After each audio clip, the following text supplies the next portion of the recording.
சற்று முன்புதான் சகோதரி பேரி தேவனுடைய வார்த்தையிலிருந்து வெளிப்பூட்டும் செய்தியை கொடுத்தார். தேவனை நாம் கட்டுப்படுத்துகிறோம், கால வரம்பிற்கு உட்படுத்துகிறோம். அவர் நித்தியமானவர், நாம் அவ்விதம் செய்யலாகாது என்று அவர் கூறினது எவ்வளவு பெரிதான உண்மையாக இருக்கிறது. ஆகவே இன்றிரவு நாம் வேறொன்று சந்திக்க காத்திருக்கின்றோம். அதுதான் ராபோஜனம். யூசானில் ஒரு சபை எழும்ப வேண்டும் என்றான் 3 ஆண்டுகளாக காத்திருந்தேன். அது இப்பொழுது இங்குள்ளது.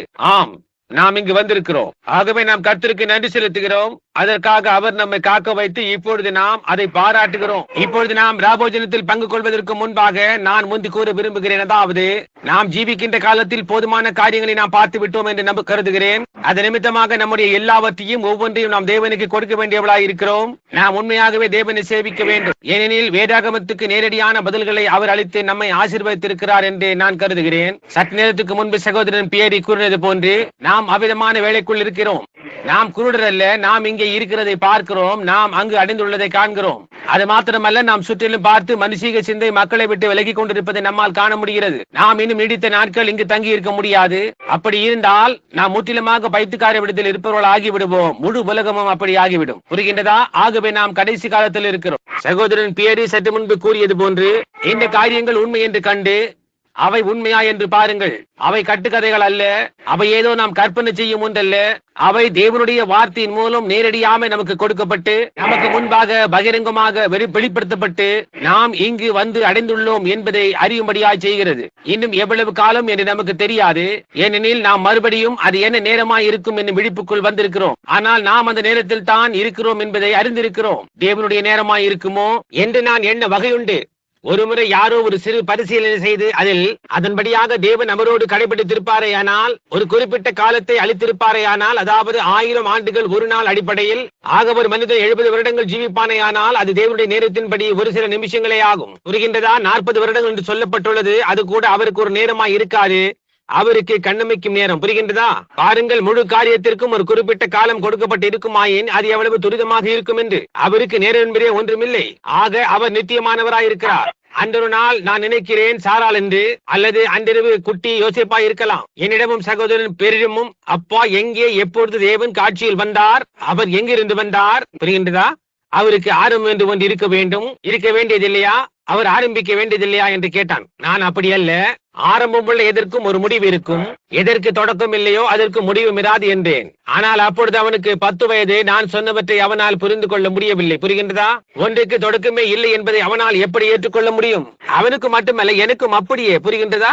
நம்ம எல்லோருக்கும் அப்படியே தான் இருக்கிறது. அது எப்படி தோன்றுது என்பது எனக்கு விளங்கிக் கொள்ள முடியாத புதிராகவே இருக்கிறது. மெய்யாகவே புனிதமான ஒன்றை நாம் இங்கு ஆசிரிக்க தீர்மானித்திருக்கிறோம். சில நாட்களுக்கு முன்பு மிகவும் அருமையான ஒரு கிறிஸ்தவ சான்றோர் ஒருவரை காணும்படி அழைக்கப்பட்டிருந்தேன். அவர் இவ்விதமான எதிலும் பங்கு கொண்டதே இல்லை. நாம் அப்பத்தையும் தாட்சரசத்தையும் உட்கொண்டு நாம் எழுத்தின்படியாக அப்படி ராபோஜனத்தை ஆச்சரிக்கிறோம் என்பதாய் அவர் அறிந்திருந்தார். ஆவிக்குரிய ராபோஜனம் என்று அவர்கள் அழைக்கும் ஒன்றை அவர்கள் ஆச்சரிக்கின்றனர். அது ராபோஜனம் என்பதை பொறுத்தவரையில் சரியே.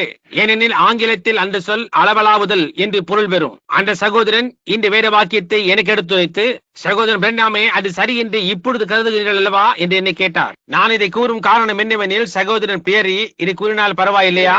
நீங்கள் என்ன செய்கிறீர்கள் என்பதை புரிந்து கொள்ள வேண்டும் என்பதற்காகவே இதை நான் சொல்லுகிறேன். நீங்கள் எதற்குள்ளும் கண்மூடித்தனமாக பிரவேசிப்பீர்களேயானால் நீங்கள் எங்கே என்ன செய்கிறீர்கள் என்பதை அறியாமலே இருந்து விடுகிறீர்கள். நீங்கள் என்ன செய்கிறீர்கள் என்று அறியாதிருப்பீர்களே ஆனால் உங்களுக்கு உறுதிப்பாடு கூட இருக்காது. ஆனால் நீங்கள் என்ன செய்கிறீர்கள், எதற்காக அதை செய்கிறீர்கள் என்பதை அறிந்தவர்களாக இருக்க வேண்டும். அவர் நாம் தேவனுடைய வார்த்தையை ஏற்றுக்கொள்ளும் போது அது தேவனை ஏற்றுக்கொள்வதற்கு சமம் அல்லவா என்று கேட்டார். நான், ஐயா, அது முற்றிலும் சரியே, அது உண்மை. ஆனால் அவர்கள் உண்மையாகவே பங்கு கொண்டதாக நாம் இங்கே படிக்கிறோம். அப்படியே எழுதப்பட்ட பிரகாரமாக கர்த்தருடைய பந்தியை ஆசரிக்க வேண்டும் என்று பவுல் கற்பித்தான். இயேசுவும் என்னை நினைவு கூறும்படி இதை செய்யுங்கள் என்றார். நீங்கள் முடிந்த போதெல்லாம் என்னை நினைவு கூறும்படி இதை செய்யும் போதெல்லாம் நீங்கள் கர்த்தருடைய மரணத்தை எடுத்து காட்டுகிறீர்கள். புரிகின்றதா? இப்பொழுது நாம் அதை எடுக்க போகின்றோம். பரிசுத்த பவுல் புதிய ஏற்பாட்டின் தீர்க்கதரிசி என்னும் முறையில் ராபோஜனத்தை ஆச்சரிக்க வேண்டும் நியமத்தை சபைக்கு அளித்தான் என்று நாம் அறிந்தோம். பேதுரு, யாக்கோபு, யோவான், ஏன் மத்தேயு, மார்க்கு, லூக்காவும் கூட இயேசு சொன்னவைகளை வேத பாடகர்களை போன்று எழுதி வைத்தனர். ஆனால் பவுலோ இந்த காரியத்தை ஒழுங்குபடுத்தினான். ஏனெனில் அவன் புதிய ஏற்பாட்டின் தீர்க்கதரிசியாய் இருந்தான். வேதாகமத்தின் முதல் 5 புத்தகங்களை எழுதுவதற்கான ஏவுதலை மோசே வனாந்தரத்துக்கு சென்று பெற்றுக் கொண்டது போல பவுலும் கூட வனாந்தரத்துக்கு சென்று தேவனிடத்திலிருந்து ஏவுதலை பெற்று புதிய ஏற்பாட்டு சபையை ஒழுங்குபடுத்தி பழைய ஏற்பாட்டோடு அதை பாவனையாய் வைத்தான். அதன் கீழ் அவர்களுக்கு ஒரு பலிக்கான ஆட்டுக்குட்டி இருந்தது. இஸ்ரவேலர் அதை ஒரு நினைவு கூறுதலாக வைத்துக் கொண்டார்கள். எகிப்திலிருந்து வெளியே வரும்போது மட்டுமே ஒருமுறை அவர்கள் அதை அப்படியே உபயோகித்தனர். ஆனால் அதன் பிறகு அவர்கள் காலங்களாக அதை நினைவு கூறுதலாக வைத்துக் கொண்டார்கள். நியாயப்பிரமாணம் அது வரப்போகின்ற காரியங்களுக்கு நிழலாட்டமாய் இருக்குமானால் உங்களுக்கு புரிகின்றதா? நாம் ஐக்கியம் என்னும் அர்த்தமுள்ள ஆங்கில சொல்லை ராபோஜனத்திற்கு உபயோகிக்கிறோம். அது கர்த்தருடைய ராபோஜனத்தை குறிப்பிடுகிறது என்பதே என் கருத்து. 3 சரீர பிரகாரமான தெய்வீக நியமங்கள் நமக்கு அளிக்கப்பட்டுள்ளன. அவைகளில் ஒன்று ராபோஜனம், மற்றவை கால்களை கழுவுதல், தண்ணீர், ஞானஸ்நானம். அந்த 3 காரியங்கள் மாத்திரமே. 3இன் பரிபூரணம் அதுவே. வாருங்கள், 3 நியமங்களை மாத்திரமே நாம் பெற்றிருக்கிறோம். இவை பரிசுத்த பவுலினால் புதிய ஏற்பாட்டில் அளிக்கப்பட்ட நியமங்கள் என்று நாம் அறிவோம். நாம் இந்த விதமாய் சொல்வோமானால், வார்த்தையை ஏற்றுக்கொள்வதுதான் ராபோஜனம். கர்த்தருடைய வார்த்தையை ஒருவன் தன் இருதயத்தில் ஏற்றுக்கொள்ளும் வரைக்கும் கர்த்தருடைய ராபோஜனத்தில் பங்கு கொள்ள அவனுக்கு உரிமை கிடையாது என்பது என் கருத்து. புரிகின்றதா? ஏனென்றால் உங்களுக்கு நான் படித்து காண்பிக்க போகின்றேன். இன்னும் சிறிது நேரத்தில் உங்களுக்கு நான் படித்து காண்பிக்கிறேன். அப்பொழுது நீங்கள் அறிந்து கொள்வீர்கள். இப்பொழுது கவனியுங்கள். பின்ன ஏன் நாம் அதே அடிப்படையில் ரட்சண்ய சேனை கூட்டத்தாரின் கருத்து முற்றிலும் நியாயமானது என்று நாம் குறிப்பிடலாமே? அவர்களுக்கு எந்த விதமான தண்ணீர் ஞானஸ்நானம் பெறுவதிலும் நம்பிக்கை கிடையாது. அது எங்களுக்கு தேவையில்லை என்று அவர்கள் சொல்லுகிறார்கள். நமக்கு தண்ணீர் ஞானஸ்நானம் தேவையில்லை என்றால் பின்ன ஏன் நாம் ஞானஸ்நானம் பெறுகிறோம்? அவர்கள் தண்ணீர் உங்களை ரட்சிப்பதில்லை, ரத்தம் மாத்திரமே ரட்சிக்கிறது என்று சொல்லுகிறார்கள். நான் அதை ஒப்புக்கொள்கிறேன். அது சரிதான், ரத்தம் தான் ரட்சிக்கிறது, தண்ணீர் அல்ல. ஆனால் கிருபையில் உள்ளான கிரியை முடிந்து விட்டது என்பதை வெளிப்படையாக அறிவிக்க நாம் தண்ணீர் ஞானஸ்நானம் பெறுவது அவசியம். பாருங்கள், அதுபோன்றே ராபோஜனத்தை நாம் கை கொள்ள வேண்டும். நாம் நம்முடைய பலியாகிய கர்த்தரை நமக்குள் ஏற்றுக்கொண்ட பிறகு ஆவிக்குரிய பிறப்பு என்னும் வகையில் நாம் வார்த்தையின் மூலம் அவரில் ஜீவிக்கிறோம். அதை நாம் அடையாளமாக கூட காண்பிக்க வேண்டும். ஏனெனில் அது ஒரு கட்டளையாய் இருக்கிறது. நீங்கள் மனம் திரும்பி ஒவ்வொரு பாவ மன்னிப்புக்கென்று இயேசு கிறிஸ்துவின் நாமத்தினாலே ஞானஸ்நானம் பெற்றுக் கொள்ளுங்கள். பவுல் சொல்கிறார், நான் உங்களிடத்தில் ஒப்புவித்ததை கர்த்தரிடத்திலிருந்து பெற்றுக் கொண்டேன். என்னவெனில் கர்த்தராக இயேசு தாம் காட்டிக் கொடுக்கப்பட்ட அன்று ராத்திரியிலே அப்பத்தை எடுத்து ஸ்தோத்திரம் பண்ணி அதை பிட்டு, நீங்கள் வாங்கி புசியுங்கள், என்னை நினைவு கூறும்படி இதை செய்யுங்கள் என்றார். ஆகையால் நீங்கள் இந்த அப்பத்தை புசித்து இந்த பாத்திரத்தில் பானம் பண்ண போதெல்லாம் கர்த்தர் வருமளவும் அவருடைய மரணத்தை தெரிவிக்கிறீர்கள் என்றான். இப்பொழுது ஜனங்கள் கூடி வந்தார்கள் என்று அதிலிருந்து நாம் அறிந்து கொள்கிறோம். இந்த வெளியேற பெற்ற சகோதரன் மிகவும் அருமையான சகோதரன் என்னிடம் வந்து, சகோதரன் பிரணாம், நான் அதை கை கொண்டதே இல்லை, அது என்னவென்றே எனக்கு புரியவில்லை, நான் வேறு விதமாக போதிக்கப்பட்டிருக்கிறேன் என்றார். ஆனால் நினைவிருக்கட்டும், ஆதி கிறிஸ்தவ சபையை பரிசுத்த பவுல் ஒழுங்குபடுத்தினான் என்பதை நாம் ஒப்புக்கொள்கிறோம். அவர்கள் வீடுகள் தோறும் சென்று ஒருமனப்பட்டவர்களாய் அப்பம் பிட்டனர். அவன் அதை சபையில் வைத்தான். கலாத்தியர் 1:8 உரைக்கிறது, வானத்திலிருந்து வருகிற ஒரு தூதனும் கூட வேறெதையாகிலும் சொன்னால் அவன் சபிக்கப்பட்டவனாய் இருக்க கடவன். பாருங்கள், அவன்தான் யோவான் கொடுத்த ஞானஸ்தானத்தை பெற்றவர்கள் மறுபடியும் ஞானஸ்தானம் பெற வேண்டும் என்று சொல்லி இயேசு கிறிஸ்துவின் நாமத்தினால் ஞானஸ்தானம் பெறும்படி செய்தான் என்றேன். பாருங்கள், நாம் 3 காரியங்களை 3 அடையாளங்களாக வைத்துக் கொள்ள வேண்டியது அவசியம். கர்த்தருடைய ராபோஜனம், கால்களை கழுவுதல், தண்ணீர், ஞானஸ்நானம். புரிகின்றதா? ரட்சண சேனை கூட்டத்தார் இதை இந்த காரியத்திலிருந்து எடுக்கின்றனர். சிலுவையில் மரித்துக் கொண்டிருந்த கள்ளன் ஞானஸ்நானம் பெறவில்லை, இருப்பினும் அவன் பரலோகத்தில் இருப்பான் என்று இயேசு கூறினாரே என்று சுட்டி காட்டுகின்றனர். அது முற்றிலும் உண்மை, அது உண்மையே. ஆனால் பாருங்கள், அவன் மரிக்கும் நேரத்தில் தான் இயேசுவை அடையாளம் கண்டு கொண்டான். அந்த ஒரு தருணம் மாத்திரமே அவனுக்கு இருந்தது. அவன் ஒரு கள்ளன், அவன் புறம்பாய் இருந்தான், அவன் தூரமாய் இருந்தான். அந்த வெளிச்சத்தை அவன் கண்ட மாத்திரத்தில் அவன் அதை அடையாளம் கண்டு கொண்டான். ஆண்டவரே, அரியணை நினைவு கூறும் என்றான். இயேசு கிறிஸ்துவும் அது உண்மை. ஆனால் நாம் ஞானஸ்நானம் பெற வேண்டும் என்று நீங்களும் நானும் அறிந்த பின்பும் அதை மறுத்தால் அது உங்களுக்கும் தேவனுக்கும் இடையே உள்ள ஒன்று. ராபோஜன விஷயத்திலும் அவ்வாறே. நாம் ராபோஜனத்தை கை கொள்ளும் போது இங்கே நான் வந்து ஏதோ அப்பத்தை புசித்து நான் கிறிஸ்தவன் என்று விசுவாசிப்பேன் என்றல்ல. நீங்கள் கவனிப்பீர்களே, ஆனால் வேதம் சொல்லுகிறது, எவன் அபாத்திரமாய் கர்த்தருடைய அப்பத்தை புசித்து அவருடைய பாத்திரத்தில் பானம் பண்ணுகிறானோ அவன் கர்த்தருடைய சரீரத்தையும் ரத்தத்தையும் குறித்து குற்றமுள்ளவனாய் இருப்பான். புரிகின்றதா? நீங்கள் ஜனங்களுக்கு முன்பாக ஒரு ஜீவித்து காட்ட வேண்டும். அதை தேவனுக்கும் ஜனங்களுக்கு முன்பாக ஜீவித்து அது அவனுடைய உத்தமத்தை எடுத்து காட்ட வேண்டும். இப்பொழுது இன்னும் சிறிது நேரம் பழைய ஏற்பாட்டில் பலி செலுத்துதல் ஒரு நியமமாக கட்டளையாக ஆக்கப்பட்டது. அவ்வாறே தண்ணீர் ஞானஸ்நானமும் ஒரு நியமமாய் இருக்கிறது. அவ்வாறே கால்களை கழுவுதலும் ஒரு நியமமாய் இருக்கிறது. அவ்வாறே கர்த்தருடைய ராபோஜனமும் ஒரு நியமமாய் இருக்கிறது. கர்த்தருடைய கட்டளைகளை நிறைவேற்றி அவருடைய நியமங்களையும் கற்பனைகளையும் கை கொள்ளுகிறவன் பாக்கியவான். ஜீவ விருட்சத்தை சுதந்திரிக்கும் உரிமையை பெறுவான். இதில் இப்பொழுது கவனியுங்கள். ஆரம்பத்தில் ஒரு பலியை சபைக்கு கொண்டு வந்து, தேவாலயத்திற்கு கொண்டு வந்து, பலிப்பீடத்திற்கு கொண்டு வந்து ஒரு ஆட்டுக்குட்டியை உன்னுடைய பாவத்திற்கு காணிக்கையாக செலுத்துவது முதலில் கட்டளையாய் இருந்தது. ஒரு யூத சகோதரன் சாலையின் வழியாக வந்து அவன் குற்றமுள்ளவன் என்பதை அறிந்தவனாய் வலைப்பிடத்திற்கு சென்று ஒரு கொழுத்த காளையை அல்லது ஒரு எருதை, ஒரு செம்மறி ஆட்டுக்கடா, ஆட்டுக்குட்டி இவைகள் ஏதோ ஒன்றை சாலையின் வழியாக ஓட்டி கொண்டு வந்து அவனால் இயன்றவரை தேவனுடைய நியமத்தை உத்தமமாக கை கொள்வதை என்னால் கற்பனை செய்து பார்க்க முடிகிறது. பின்னர் அவன் அதன் மேல் தன் கைகளை வைத்து தன் பாவங்களை அறிக்கையிடுகிறான். ஆசாரியன் இதை அவன் பாவங்களை ஆட்டுக்குட்டியின் மேல் சுமத்துகிறான். பிறகு அந்த ஆட்டுக்குட்டியின் தொண்டை அறுக்கப்படுகிறது. அது அவனுக்காக சாகிறது. பலிபீடத்தின் மேல் அந்த சிறு ஆட்டுக்குட்டி கிடந்து கால்களை உதைக்கிறது. ரத்தம் பீரிட்டு வருகிறது. அவனுடைய கைகள் ரத்தத்தால் நிறைந்து அவன் மேல் முழுவதும் செதறுகிறது. அந்த சிறு ஆட்டுக்குட்டி சத்தமிட்டு ஜீவனை விடுகிறது. அவன் பாவம் செய்தான் என்றும் அவனுக்கு பதிலாக ஏதோ ஒன்று அவன் ஸ்தானத்தில் மரிக்க வேண்டும் என்றும் அவன் உணர்கிறான். ஆகவே அவன் சாகிறதுக்கு பதிலாக இந்த ஆட்டுக்குட்டியை சாக கொடுக்கிறான். புரிகின்றதா? அவனுடைய ஸ்தானத்தில் அந்த ஆட்டுக்குட்டி சாகிறது.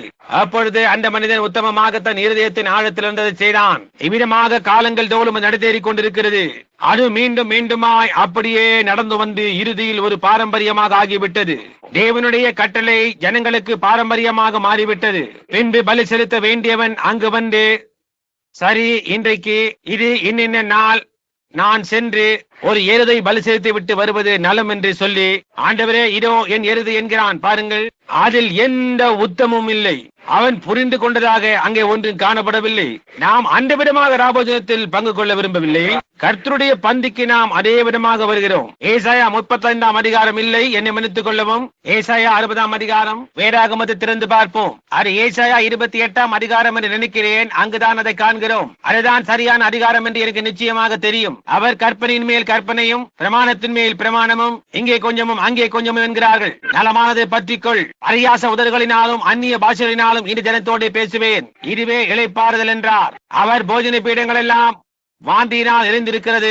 நான் யாருக்கு அறிவை போதிப்பேன்? நான் யாருக்கு உபதேசத்தை உணர்த்துவேன்? பாருங்கள், ஏசாயா 28ஆம் அதிகாரம் சரியானது நினைக்கிறேன். நான் யாருக்கு உபதேசத்தை உணர்த்துவேன்? பாருங்கள், போஜன பீடங்கள் எல்லாம். இப்பொழுது நாம் இன்றிரவு ஆசிரிக்கவிருக்கும் இந்த மகத்தான காரியமானது அவருடைய மரணத்தின் நினைவு கூறுதலாகவும் அல்லது நம்முடைய சகோதரன் பிரசங்கித்தது போன்று நாம் இப்பொழுதுதான் புசித்து முடித்ததும் அல்லது நாம் தினமும் புசிக்கின்றதாக விசுவாசிக்கும் அவருடைய சரீரத்தை நினைவு கூறுதலாகவும் இருக்கின்றது என்று இன்று அறிந்து கொண்டோம். தேவனுடைய வார்த்தையை எடுத்து பார்ப்போமானால் நாம் அதை நம்முடைய முழு இருதயத்தோடு விசுவாசிக்கிறோம். அதை வெளிப்படுவதை காண்கிறோம். அது நமக்கு கொடுக்கப்படுவதை பார்க்கிறோம். அது ரூபகாரப்படுவதை நாம் பார்க்கிறோம். நம்முடைய ஜீவியத்தில் நாம் அதை உணர்கிறோம். நாம் என்ன செய்து கொண்டிருக்கிறோம் என்பதை ஆழமாய் உணர்ந்தவர்களாய் இதற்கு நாம் வர வேண்டுமே ஒழிய வெறும் ஒரு கட்டளை என்பதற்காக அல்ல. சபைக்குள் நீங்கள் போவீர்களானால் அநேக நேரங்களில் ஏதோ ஒரு பழைய பிஸ்கெட் அல்லது ஏதோ ஒரு விதமான ரொட்டி துண்டு அதை பிட்டு கொடுப்பார்கள். லேசான அப்பம் அல்லது ஏதோ ஒன்றை கொடுப்பார்கள். அதை பிட்டு கொடுப்பார்கள். புகைப்பிடிப்பவர்களும் குடிப்பவர்களும் இப்படிப்பட்ட ஜனங்கள் வந்து அவர்கள் ஒரு சபையின் அங்கத்தினர்கள் ஆனபடினாலே அவர்கள் வந்து கர்த்தருடைய பந்தியில் பங்கெடுக்கின்றனர். அது தேவனுக்கு முன்பாக அருவருப்பாக இருக்கிறது. பலியை குறித்தும் கூட அவர் உங்கள் பரிசுத்த பண்டிகைகளும் உங்கள் பலிகளும் என் ஆசி துர்நாற்றமாய் இருக்கிறது என்று சொல்லி இருக்கிறார். ஆனாலும் பலி செலுத்த வேண்டும் என்று அவர் ஜனங்களுக்கு கட்டளை கொடுத்தார். ஆனால் அவர்கள் அதை பாவித்த முறையானது ஒரு துர்நாற்றத்தை உண்டாக்கினது. அவருடைய நாசியில் துர்க்கந்தமாயிற்று.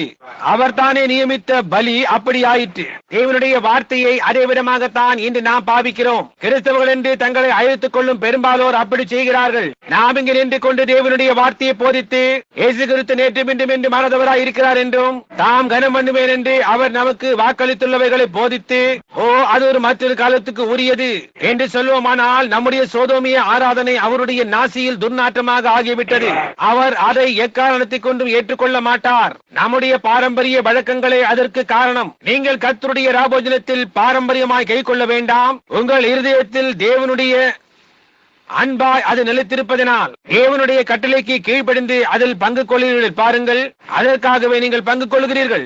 ஆகவே நீங்கள் அதை உத்தமத்தோடு கை கொள்ளாமல் வெறுமனே அதை ஒரு பாரம்பரியமாய் எங்கள் சபை ராபோஜனத்தை ஒவ்வொரு ஞாயிற்றுக்கிழமையிலும் அல்லது மாதத்துக்கு ஒரு முறையிலும் அல்லது ஆண்டிற்கு இருமுறையிலும் ஆசரிக்கிறது, அதில் பங்கு கொள்ள என் நேரம் வந்துவிட்டது என்று சொல்லி ராபோஜனத்தில் பங்கு கொள்வீர்களானால் அது தேவனுக்கு துர்நாற்றமாய் இருக்கிறது. பாருங்கள், அது வெறும் பாரம்பரியம் மாத்திரமே.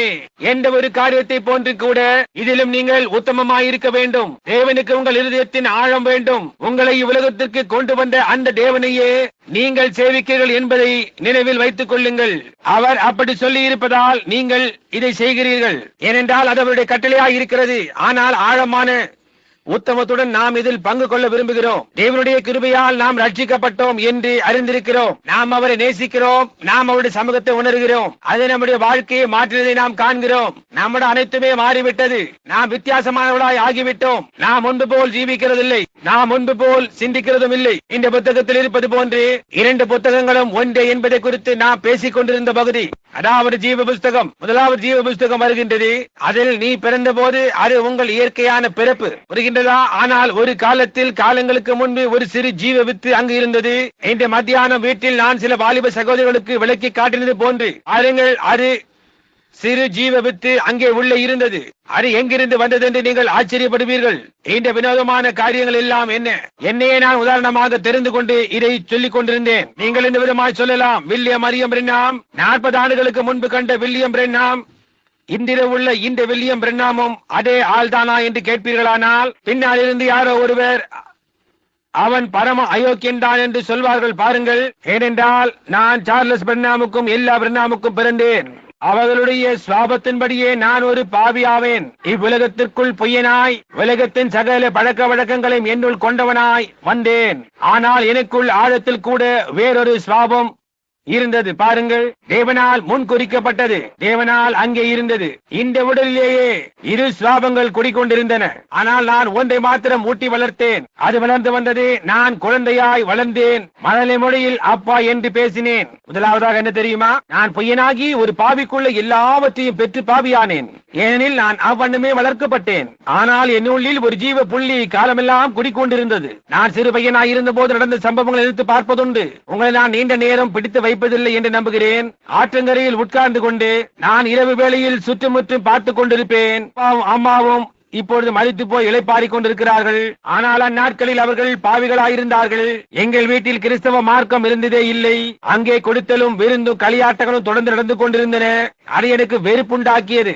என் கையில் மண்ணெண்ணெய் விளக்கை எடுத்துக்கொண்டு என் நாயுடன் காட்டுக்கு சென்று இரவு முழுவதும் தங்கியிருப்பேன். குளிர்காலத்தில் என் வீட்டில் விருந்தும் களியாட்டமும் முடியும் வரை சில நாட்களில் வேட்டையாடி கொண்டிருப்பேன். பொழுது புலரும் வரை நான் வீடு திரும்பும் போது விருந்து முடிந்திருக்காது. நான் ஒரு கொட்டகையின் மேலேறி கூரையில் உறங்கி பொழுது புலரும் வரை காத்திருப்பேன். அந்த நாட்கள் எவ்வாறு இருந்தனவென்று நான் நினைத்து பார்ப்பதுண்டு. வெயிலில் காலத்தில் அங்கு சென்ற போது என் குச்சிகளையும் எடுத்துக்கொண்டு சிறு கூடாரம் உண்டாக்கி காற்றுக்கும் மழைக்கும் அங்கு ஒதுங்குவது வழக்கம். அங்கு நான் படுத்துக்கொண்டு மீன் பிடிக்க தண்ணீரில் தூண்டிலை போடுவேன். என் வேட்டை நாய் அங்கு படுத்துக் கொண்டிருக்கும். நான் என்னிடமே பேசிக்கொண்டு, இங்கே பார், சென்ற குளிர்காலத்தின் போது ஒரு இரவு இங்கே கூடாரம் எடுத்திருந்தேன். நான் நாய்க்காக ஒரு மரத்தடியில் காத்திருந்த போது அங்கு நான் நிலத்திலே நெருப்புண்டாக்கினேன். நிலத்தின் மேல் 5 அங்குலம் உயரத்துக்கு பனிக்கட்டி நிறைந்திருந்தது. ஆனால் சின்னஞ்சிறு பூவே, நீ எங்கிருந்து வந்தாய்? நீ எங்கிருந்து வந்தாய்? யார் இங்கு வந்து உன்னை நட்டது? எந்த செடிகள் வளர்க்கும் இடத்திலிருந்து உன்னை கொண்டு வந்தார்கள்? நீ எங்கிருந்து வந்தாய்? புரிகின்றதா? அந்த சின்ன பூவிடம் நான் சொல்லுவேன், நீ இப்பொழுதுள்ள இடம் பனிக்கட்டியால் உறைந்திருந்தது. அதன் மேல் இங்கு நான் நெருப்பு மூட்டினேன். இங்கு உறைந்த சாதனம் தவிர ஒரு பெரிய கட்டைக்கு நான் தீ மூட்டத்தின் விளைவாக வெப்ப சாதனமும் இருந்தது. அப்படி இருந்தும் கூட நீ உயிருடன் இருக்கின்றாய். நீ எங்கிருந்து வந்தாய் என்றேன். அது என்ன? வேறொரு வில்லியம் பிரென்னாம் இருந்தான். பாருங்கள், தேவனுடைய ஜீவனின் அணுவிலிருந்து புறப்பட்டு வந்த நித்திய ஜீவனின் மிக சிறிய பாகம் உள்ளே இருந்தது. தேவனுடைய வார்த்தை அங்கு வைக்கப்பட்டிருந்தது. நீங்கள் ஒவ்வொருவரும் இதற்கு இணையான சம்பவங்களை நினைத்து பார்க்க முடியும். பாருங்கள், அது இயங்கிக் கொண்டிருந்தது. பின்பு நான் மரங்களை ஏறிட்டு பார்த்து நினைப்பதுண்டு, இலையே, சென்ற ஆண்டு நீ உதிர்ந்து போனதை கண்டேனே. என்ன, நீ மீண்டும் இங்கு வந்தாய்? நீ எங்கிருந்து வந்தாய்? உன்னை இங்கு கொண்டு வந்தது எது என்று மனதில் எண்ணினேன். பாருங்கள், நித்திய ஜீவன் சரீரத்திலே இயங்கிக் கொண்டிருப்பதை இதன் மூலம் கண்டேன். பின்னர் ஒரு நாள் நான் நடந்து சென்று கொண்டிருந்த போது அந்த சத்தம் என்னுடன் பேசி, புகைப்பிடிக்காதே, மது அருந்தாதே என்றெல்லாம் சொன்னார். வாலிபர்களுக்கும் மற்றவர்களுக்கும் வயது ஆகிக் கொண்டே சென்றது. பாருங்கள், ஏதோ ஒன்று அசைந்து கொண்டே போகின்றது. இருப்பினும் திடீரென்று ஒரு நாள் நான் மேல் நோக்கி, நான் சார்லஸ் எல்லா பிரென்னாம் என்பவர்களின் மகன் அல்ல, ஏதோ ஒன்று அழைக்கிறது என்றேன். என் கழுகு குஞ்சு கதை போன்று. நான் கோழி குஞ்சு அல்ல. தொலைதூரத்தில் எங்கே ஏதோ ஒன்று இருக்கிறது. ஓ மகத்தான ஏகோவா, நீர் யாராயிருந்தாலும் உடைய செட்டைகளை விரியும். நான் வீட்டிற்கு வர விரும்புகிறேன். எனக்குள் ஏதோ ஒன்று அழைக்கிறது. அப்பொழுது நான் மறுபடியும் பிறந்தேன். அந்த சிறு ஜீவன் அங்கே இருந்தது. ஜீவ தண்ணீர் அதன் மேல் ஊற்றப்பட்டது. அப்போது அது வளர தொடங்கினது. அந்த என் பழைய வாழ்க்கை மன்னிக்கப்பட்டு தேவனுடைய மறதி கடலில் போடப்பட்டு விட்டது. எனக்கு விரோதமாக அது இனி ஒருபோது நினைவு கூறப்படுவதில்லை. பாருங்கள், இப்பொழுது நாம் நீதிமான்கள் ஆக்கப்பட்டவர்களாகி ஒரு காலம் பாவமே செய்யாதவர்கள் போன்று தேவனுடைய சமூகத்தில் நின்று கொண்டிருக்கிறோம். பின்னர் நாம் கர்த்தருடைய மேஜைக்கு வரும்போது பயபக்தியோடும் அன்போடும் மரியாதையோடும் வந்து அவர் மட்டும் இதை செய்யாவிட்டால் நாம் எங்கிருந்திருப்போம் என்று எண்ணி பார்க்க வேண்டும். புரிகின்றதா? அது எங்கே நம்மை நான் நினைக்கிறேன். ஆகவே பவுல் இதை சொல்லும் போது, அதாவது நீங்கள் போஜனம் பண்ண கூடி வரும்போது ஒருவருக்காக ஒருவர் காத்திருங்கள் என்பது. வேறு விதமாக கூறினால் சில நிமிடங்கள் காத்திருந்து ஜெபித்து உங்களை சோதித்தறியுங்கள். ஒரு சகோதரன் தவறு செய்யும் தருவாயில் அல்லது ஏதாவது காரியத்தில் இருக்கிறான் என்று நீங்கள் அறிந்தால் அவனுக்காகவும் நீங்கள் ஜெபம் செய்யுங்கள். புரிகின்றதா? பாருங்கள், ஒருவருக்காக ஒருவர் காத்திருங்கள் என்றால் ஒரு நிமிடம் காத்திருந்து ஜெபியுங்கள் என்பதாம். உங்களுக்கிடையே அல்லது ஏதாவது காரியத்தில் மன வருத்தம் இருக்குமானால் பந்தியில் சேராதீர்கள். முதலில் போய் அதை சரி செய்து கொள்ளுங்கள்.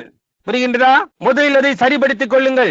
ஏனெனில் அவர்கள் இயன்றவரை தூய்மையுடன் பந்திக்கு வர விரும்புகிறார்கள். மற்றவர்களை பற்றினதும் தேவனை பற்றினதும் ஒருவருக்கு உள்ளதுமான நம்முடைய எண்ணங்களை தூய்மையாயிருந்து அதன் பின்னர் நாம் கர்த்தருடைய மேஜையை சுற்றி ஐக்கியம் கொள்ள வர வேண்டும். நாம் இதை ஏன் செய்கிறோம் என்றால் நாம் அவருக்கும் ஒருவர் மற்றொருவருக்கும் நன்றி செலுத்துகிறோம். நம்முடைய அப்பத்தையும் நம்முடைய திராட்சரசத்தையும் அவருடைய ரத்தமாகவும் அவருடைய மாம்சமாகவும் புசித்து பருகுகிறோம். நீங்கள் மனுஷகுமாரனுடைய மாம்சத்தை புசியாமலும் அவருடைய ரத்தத்தை பானம் பண்ணாமலும் இருந்தால் உங்களுக்குள்ளே ஜீவன் இல்லை. புரிகின்றதா? பாருங்கள், அப்படித்தான் வேதம் சொல்கிறது. நீங்கள் எப்படி செய்யாவிட்டால் உங்களுக்குள் ஜீவன் இருக்காது. உங்களுக்கு புரிகின்றதா? அப்படியானால் நீங்கள் ஏறத்தாழ உங்களை கிறிஸ்தவன் என்று அடையாளம் காண்பிக்க உங்களுக்கு வெட்கமாய் இருக்கிறது என்பதை காண்பிக்கிறது. ஏனென்றால் நீங்கள் வாழ்ந்து கொண்டிருக்கும் வாழ்க்கை அப்படியா இருக்கிறது. இதுதான் உண்மையில் ஒரு பல பரீட்சை. நீங்கள் பங்கு கொள்ளாவிடில் உங்களுக்குள் ஜீவன் இல்லை. அதில் அபாத்திரமாய் நீங்கள் பங்கு கொண்டால் கர்த்தருடைய சரீரத்தை குறித்து நீங்கள் குற்றமுள்ளவர்களாக இருப்பீர்கள். அவ்வாறே தன்னுடைய ஞானஸ்நானத்திலும் நாங்கள் இயேசு கிறிஸ்துவை விசுவாசிக்கிறோம், அவர் எங்களை பாவத்திலிருந்து ரட்சித்தார், நாங்கள் இயேசு கிறிஸ்துவின் நாமத்தினால் ஞானஸ்நானம் பெற்றுள்ளோம் என்று கூறிக்கொண்டு நாம் அவருக்கு அவமானத்தை கொண்டு வருகிறோம். நாம் தவறானவைகளை செய்தால் அதற்குரிய கிரயத்தை நாம் செலுத்த வேண்டியவர்களாக இருக்கிறோம். ஏழொரு காரியம் நாம் இப்படி செய்யும் போது நாம் ஒன்றை சொல்லிக் கொண்டு வேறொன்றை செய்கிறவர்களாக இருப்போம். இன்று நம்மிடையே காணப்படும் தொல்லை அதுதான். நான் என்ன நினைக்கிறேன் என்றால், நாம் என்று குறிப்பிட்டது, அதாவது நானும் இந்த கடைசி மணி வேளையில் தேவனாகிய கர்த்தர் நான் பேச அனுமதித்திருக்கிற இந்த சபையும் சேர்ந்து நாம் இறுதி வேளையில் இருக்கிறோம் என்று விசுவாசிக்கிறோம். தேவன் நமக்கு ஒரு செய்தியை தந்திருக்கிறார் என்று நாம் விசுவாசிக்கிறோம். அது தேவனால் நியமிக்கப்பட்டு தேவனால் நிரூபிக்கப்பட்டு தேவனால் வெளிப்படையாய் காட்டப்பட்டுள்ளது. நாம் இப்பொழுது பயபக்தியோடும் அன்போடும் தூய்மையான இருதயத்தோடும் மனதோடும் ஆத்மாவோடும் அவர் என்று வர வேண்டும். உங்களுக்கு தெரியுமா, அந்த நேரம் விரைவில் வரும். அப்பொழுது அனனியா சப்பீரால் என்பதும் பரிசுத்த ஆவியானவர் பேசினது போல நமது மத்தியிலும் பேசுவார். பாருங்கள், அது நேரம் வந்து கொண்டிருக்கிறது. நாம் இதை நினைவில் வைத்துக் கொள்வோம். பாருங்கள், தேவன் தமிழ் ஜனங்களின் மத்தியில் வாசம் செய்ய போகிறார். அதைதான் இப்பொழுது அவர் செய்ய விரும்புகிறார். இந்த செய்தியை இந்த விதமாக சொல்லி ஏற்றுக்கொள்ளலாம். நான் ஒரு இளைஞனாய் இருந்து எனக்கு ஒரு மனைவியை தேடிக்கொண்டிருந்து அவளை கண்டுபிடித்து அவள் உத்தமியாயிருக்கிறாள், அவள் ஒரு கிறிஸ்தவள், அவள் நற்பாம்பு கொண்டவள், அவள் இவை அனைத்தையும் ஒன்றாக பெற்றிருக்கிறாள், அவள் மேல் எனக்கு நம்பிக்கை இருக்கிறது என்று சொல்லுகிறேன். எவ்வளவு நம்பிக்கை, அவள் நல்லவள் என்று நான் எவ்வளவாக கூறினாலும் சரி, நான் அவளை ஏற்றுக்கொள்ள வேண்டும், அவள் என்னையும் ஏற்றுக்கொள்ள வேண்டும். விவாக பொருத்தனையின் அடிப்படையில் பாருங்கள், செய்தியின் விஷயத்திலும் நாம் அதையே காண்கிறோம். அது சரி என்று நாம் அறிகிறோம். அது சரி என்று தேவன் உறுதிப்படுத்துவதை நாம் காண்கிறோம். அது முற்றிலும் சரியே. ஆண்டுகளுக்கு ஆண்டு ஆண்டுகளுக்கு ஆண்டு ஆண்டுகளுக்கு ஆண்டு அது தொடர்ந்து சரியாயிருக்கிறது. அதை கூறும் ஒவ்வொன்றும் அவர் கூறினபடியே நிறைவேறுகிறது. அது சரி என்று இப்பொழுது நாம் அறிந்திருக்கிறோம். ஆனால் பாருங்கள், உங்கள் அறிவு திறனை கொண்டு அப்படி செய்யாதீர்கள். அப்படி செய்தால் நீங்கள் கையாளப்பட்ட பழைய இரண்டாம் கைக்கு வந்த மார்க்கத்தை பெற்றவர்களாகி விடுவீர்கள். புரிகின்றதா? நமக்கு கையாளப்பட்ட பழைய இரண்டாம் கை மார்க்கம் வேண்டாம். அதாவது வேறு ஒரு பெற்றுள்ள அனுபவத்தின் அடிப்படையில் அவர்களுடைய சாட்சியின் அடிப்படையில் நாம் வாழ்வது. இயேசு பிலாத்துவிடம் இவ்வாறு சொன்னார் என்று நான் நினைக்கிறேன். ஏதோ காரியம் ஒரு வார்த்தையை நான் சிந்தித்துக் கொண்டிருந்தேன். அவர் சற்று முன்னர் அங்கே சொன்னார், யார் உனக்கு அதை சொன்னது, அல்லது அது உனக்கு வெளிப்படுத்தப்பட்டதா? இந்த காரியங்கள் யாவற்றையும் நீ எப்படி அறிவாய்? வேறு வார்த்தைகளில், வார்த்தை என்னதென்றே எனக்கு இப்படி தெரியாது, நான் அதை படித்து அதிக நாட்கள் ஆகிவிட்டது, ஆனால் நீ எப்படி என்னவென்று நீ எப்படி கவனித்தாய்? யார் இதை உனக்கு வெளிப்படுத்த வெளிப்படுத்தினது? அவர் தேவனுடைய குமாரனாய் இருப்பதை பற்றி யார் அதை உனக்கு வெளிப்படுத்தினது? யாராவது மனிதன் இதை உனக்கு சொன்னார்களா? அல்லது பரலோகத்தில் இருக்கிற என் பிதா இதை உனக்கு வெளிப்படுத்தினாரா என்று இயேசு சொன்னது போன்று புரிகின்றதா? நீ அதை எப்படி கற்றுக்கொண்டாய்? இரண்டாம் கைவசமாகவா, அல்லது தேவனிடத்திலிருந்து வந்த பரிபூர்ணமான வெளிப்பாடா?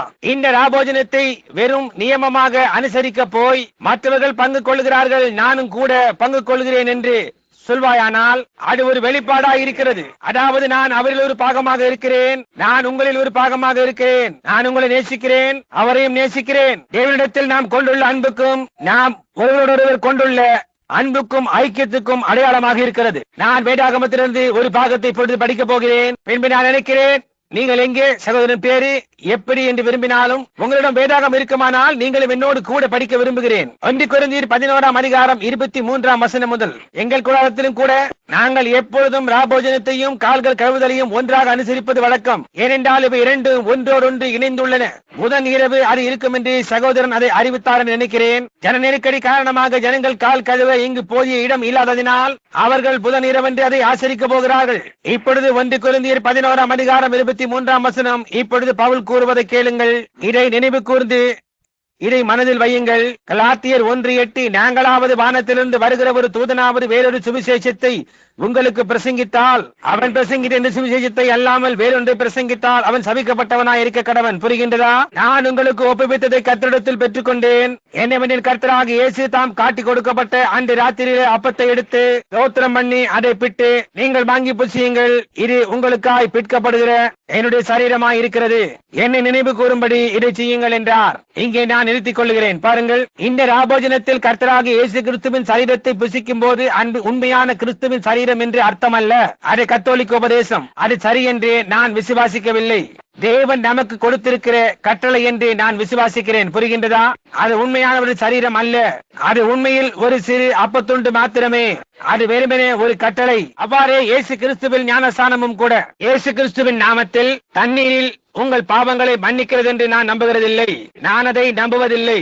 நீங்கள் நாள் முழுவதும் ஞானஸ்நானம் பெறலாம். ஒரு கால் அது அப்போஸ்தலர் சபை, அதாவது ஐக்கிய பெந்தேகோஸ்தே சபையை சேர்ந்தவர்கள் இங்கு உட்கார்ந்து இருக்கலாம். அவர்கள் இவ்விதமாய் போதிக்கிறார்கள். ஆனால் பாருங்கள், தண்ணீர் பாவங்களை மன்னிக்கிறது என்று நான் நம்புவதில்லை. அல்லது அப்படியானால் இயேசு மரித்தது வீணாய் இருக்குமே. புரிகின்றதா? அது வெறுமனே தேவனுடைய நியமமாய் விளங்குகிறது. பாருங்கள், நீங்கள் மன்னிக்கப்பட்டு இருக்கிறீர்கள் என்பதை காண்பிக்கிறதற்கென. ஆனால் மறுஜென்மத்திற்காக ஞானஸ்நானம் பெறுதல் இல்லை. நான் விசுவாசிப்பதில்லை. தண்ணீர் பாவங்களை மன்னிக்கிறது என்பதை நான் நம்புவதில்லை. அவ்வாறே இந்த அப்பமும் திராட்சரசமும் மற்றெந்த விதத்திலும் உங்களுடன் சம்பந்தப்படவில்லை. தேவன் நமக்கு நியமித்திருக்கிற கட்டளைகளை கை கொள்வதே அது உண்மை. தண்ணீர் ஞானஸ்நானமும் அப்படிப்பட்டதே என்று நான் விசுவாசிக்கிறேன். இதை கை கொள்ள வேண்டியது நம்மேல் விழுந்த கடமையாகும். இவை அனைத்தையும் நமக்கு முன்மாதிரியாக அவர் வைத்திருக்கிறார். அவர் அதை நமக்கு முன்மாதிரியாய் செய்தார். அவர் நமக்கு முன்மாதிரியாக கால்களை கழுவினார். இப்பொழுது அந்தபடியே 25ஆம் வசனம். போஜனம் பண்ணின பின்பு அவர் அந்தபடியே பாத்திரத்தை எடுத்து, இந்த பாத்திரம் என் ரத்தத்தினால் ஆகிய புதிய உடன்படிக்கையா இருக்கிறது. நீங்கள் இதை பானம் பண்ணும் போதெல்லாம் என்னை நினைவு கூறும்படி இதை செய்யுங்கள் என்றார். பானம் பண்ணும் போதெல்லாம் நினைவிருக்கட்டும். ஆகையால் நீங்கள் இந்த அப்பத்தை புசித்து இந்த பாத்திரத்தில் பானம் பண்ணும் போதெல்லாம் கர்த்தர் வருமளவும் அவருடைய மரணத்தை தெரிவிக்கிறீர்கள். எவ்வளவு காலத்திற்கு? அவர் வருமளவும். பாருங்கள், புரிகின்றதா? இப்படி இருக்க எவன் அபாத்திரமாய் கர்த்தருடைய அப்பத்தை புசித்து அவருடைய பாத்திரத்தில் பானம் பண்ணுகிறானோ அவன் கர்த்தருடைய சரீரத்தையும் ரத்தத்தையும் குறித்து குற்றமுள்ளவனாய் இருப்பான். ஒரு நிமிடம் நிறுத்திக் கொள்கிறேன். இவன் இதை கூறும் காரணம் இங்குள்ள இன்னொரு வசனத்தை, இன்னொரு அதிகாரத்தை கவனிப்பீர்களே ஆனால், அவன் நீங்கள் ஒரு இடத்தில் கூடி வரும்போது நீங்கள் முந்தி சாப்பிடுகிறீர்கள், கர்த்தருடைய பந்தியில் வெறித்தும் கூட இருக்கிறீர்கள். பாருங்கள், அவர்கள் அதை தவறாக புரிந்து கொண்டனர். அவர்கள் பெருந்தண்டிக்காரராய் ஆகிவிட்டார்கள். பாருங்கள், இன்றைக்கு ஜனங்கள் செய்வது போல எவ்விதமான வாழ்க்கையும் செய்துவிட்டு அதில் பங்கு பெறுவது போல். புரிகின்றதா? அவன் புசிக்கிறதற்கு உங்களுக்கு வீடுகள் இருக்கின்றனவே. இது நாம் கை கொள்ள வேண்டிய தேவனுடைய நியமம். ஆனால் புரிகின்றதா? எந்த மனுஷனும் தன்னைத்தானே சோதித்தறிந்து இந்த அப்பத்தில் புசித்து இந்த பாத்திரத்தில் பானம் பண்ண கடவன். எண்ணத்தினாலனில் அபாத்திரமாய் போஜனமானம் பண்ணுகிறவன் கர்த்தருடைய சரீரம் இன்னதென்று நிதானித்து அறியாததினால் தனக்கு ஆக்கினை தீர்ப்பு வரும்படி போஜன பானம் பண்ணுகிறான். புரிகின்றதா? நீ என்னவாயிருக்கின்றாய்? நீ ஒரு கிறிஸ்தவன். ஒவ்வொருவருக்கும் முன்பாக நீ கிறிஸ்தவனாக வாழ்கின்றாய். நீ ராபோஜனத்தில் பங்கு கொண்டு கிறிஸ்தவனாக வாழாமல் இருப்பாயானால் நீ கர்த்தருடைய சரீரம் என்னதென்று நிதானித்து அறியவில்லை. நீ மற்றவரின் வழியில் இடலை போடுகின்றாய். புரிகின்றதா? ஏனென்றால் நீ வாழ வேண்டிய வாழ்க்கையை வாழாமல் ராபோஜனத்தில் பங்கு கொள்வதை அவர்கள் காணும் போது, புரிகின்றதா, நீ கர்த்தருடைய சரீரம் என்னதென்று நிதானித்து அறியாமல் இருக்கிறாய். இப்பொழுது கவனியுங்கள் அதற்கான சாபம் என்னவென்று. இது நிமித்தம் உங்களில் அநேகர் பலவீனரும் வியாதி உள்ளவர்களுமாய் இருக்கிறார்கள், அநேகர் நித்திரையும் அடைந்திருக்கிறார்கள். சகோதரன் பியரி, அதன் சரியான மொழிபெயர்ப்பு மறித்து விட்டார்கள் என்பதே. புரிகின்றதா? பாருங்கள், அநேகர் மறித்து விட்டார்கள். நம்மை நாமே நிதானித்தறிந்தால் நாம் நியாயம் தீர்க்கப்படும். பாருங்கள், நம்மை நாம் ஆராய்ந்து பார்த்து விட்டால் நாம் நியாயம் தீர்க்கப்பட மாட்டோம். நாம் நியாயம் தீர்க்கப்படும் போது உலகத்தோட ஆக்கினைக்குள்ளாக தீர்க்கப்படாதபடிக்கு கர்த்தராலே சிற்றிக்கப்படுகிறோம். பாருங்கள், உலகத்தோடு எந்த இணைப்பும் இராதபடிக்கு. ஆகையால் என் சகோதரரே, நீங்கள் போஜனம் பண்ண கூடி வரும்போது ஒருவருக்காக ஒருவர் காத்திருங்கள். புரிகின்றதா? நீங்கள் ஆக்கினைக்கு ஏதுவாக கூடி வராதபடிக்கு. ஒருவனுக்கு பசியாயிருந்தால் வீட்டிலே சாப்பிட கடவன். மற்ற காரியங்களை நான் வரும்போது திட்டம் பண்ணுவேன். பாருங்கள், வேறு விதமாக கூறினால் இதை வெறுமனே ஏதோ ஒரு பாரம்பரியமாக கை கொள்ளாதீர்கள். சற்று முன்பு சொன்னது போன்று யூதர்களையும் அவர்களுடைய பலியையும் குறித்து சொன்னது போன்று அது மிகவும் அற்புதமானது. அது தேவனால் கொடுக்கப்பட்டது. ஆனால் அது உத்தமத்தோடும் பயபக்தியோடும் ஒழுங்கோடும் ஆச்சரிக்காத ஒரு நிலையை அடைந்து அதன் விளைவாக தேவனுடைய நாசிகளிலே துர்க்கந்தமாய் இருந்தது. கர்த்தருடைய பந்தையில் பங்கு கொள்ள நாம் வரும் விஷயத்திலும் அவ்வாறே உள்ளது. நாம் என்ன செய்கிறோம் என்பதை குறித்த உணர்வுடையவர்களாக இருக்க வேண்டும். இயேசு கிறிஸ்துவின் நாமத்தினால ஞானஸ்நானம் பெறுவதற்கு நீங்கள் தண்ணீருக்குள் போகும்போது நீங்கள் என்ன செய்கிறீர்கள் என்பதை அறிந்திருக்கிறீர்கள். அதுபோல் உங்களுக்குள் தேவன் வைத்திருக்கிறதை சபை தரிக்கும்படி செய்கிறீர்கள். கிறிஸ்துவை நாம் இதில் பங்கு கொள்ளும் போது அது சபைக்கு. நான் தேவனுடைய ஒவ்வொரு வார்த்தையும் விசுவாசிக்கிறேன். அவர் வானத்திலிருந்து இறங்கிய ஜீவனை கொடுக்கும் தேவன் அருளிய அப்பம் என்று விசுவாசிக்கிறேன். அவர் சொல்லியுள்ள ஒவ்வொரு வார்த்தையும் சத்தியம் என்று நான் விசுவாசித்து என் புத்தி கேட்டின வரையில் அதன்படியாய் வாழ்ந்து வருகிறேன். அதற்கு தேவனே என்னுடைய நியாயாதிபதி. ஆகவே என்னுடைய சகோதரர்களுக்கு முன்பாகவும் என்னுடைய சகோதரிகளுக்கு முன்பாகவும் நான் சத்தியம் பண்ணுகிறதில்லை, நான் சபிக்கிறதில்லை, இவர்களை நான் செய்கிறதில்லை. ஏனென்றால் நான் கர்த்தரிடத்தில் அன்பாயிருக்கிறேன். அவர் அதை அறிந்து எனக்கு சாட்சியாயிருக்கிறார். ஆகவே உங்களுக்கு முன்பாக கர்த்தருடைய சரீரத்தில் பங்கு கொள்வதனால் நான் உலகத்தோடு ஆய்க்குனுக்குள்ளாக தீர்க்கப்படவில்லை என்பதை அறிந்திருக்கிறேன் என்று சபைக்கு காண்பிக்கிறது. பாருங்கள், அங்கேதான் காரியம். அப்பொழுது அது ஆசீர்வாதமாயிருக்கிறது. இதை குறித்து அநேக சாட்சிகளை என்னால் சொல்ல முடியும் என்பதை நினைவில் கொள்ளுங்கள்.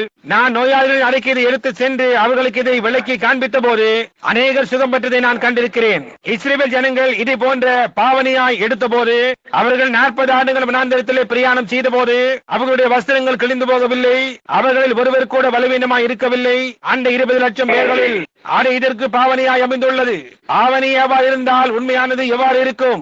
பலி செலுத்தப்பட்ட மிருகம் அவர்களுக்கு அதை செய்ததானால் இம்மானுவேலாகிய இயேசு கிறிஸ்துவின் சரீரம் நமக்கு இன்னும் விசேஷித்தவழி செய்யும் அல்லவா? நாம் பந்தியில் பங்கு கொள்ள வரும்போது பயபக்தியாயிருப்போம். நமக்கு தெரிந்த அளவுக்கு பயபக்தியோடு வருவோம்.